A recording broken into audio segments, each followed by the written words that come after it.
درنو هیوادوالو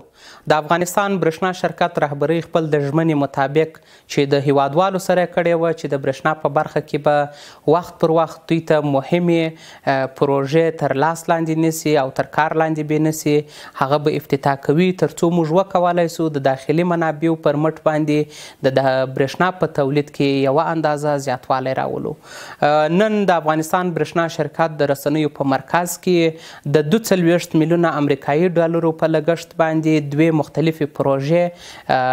قرارداد او لاسلیک کړلې چې دغه پروژې یوه په سروبي ولسوالۍ کې د 22 میګاواټه لمریزه برښنا ده چې د دغه پر مټ باندې به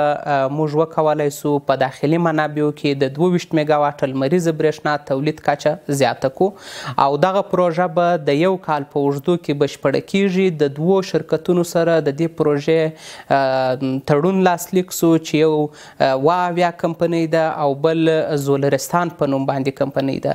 د دې پروژې ټول لګښت 18 میلیونه امریکایي ډالر راځي چې د یوه کال په موده کې به د دغه پروژې چارې بشپړیږي او همداراز دوهمه پروژه چې د 40 میلیونه امریکایي ډالرو په لګښت ده هغه په هرات ولایت کې د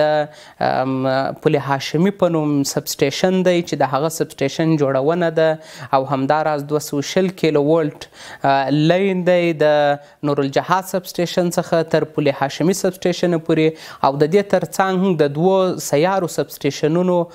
رغونه ده چې هغه دوه سیار سب سټیشنونه به دوی راوړي او دا سب سټیشنونو د دې پروژې ټولې چارې په 2 کالو کې بشپړې کیږي خو د لین بهیر چې دی دا په یو کال کې تکمیلیږي تر څو چې د پل هاشمي یا ځایي سب سټیشن چارې بشپړیږي تر هغه به موږ د دې دپاره سیار 2 سب سټیشنونه ولرو چې وکولی سو دغه برښنا چې کومه واردوو هغه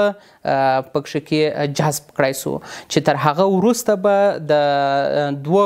د یو کال په تېرېدو وروسته به د پل هاشمي سب سټیشن هم تکمیل سي چې د هغه په تکمیلېدو سره به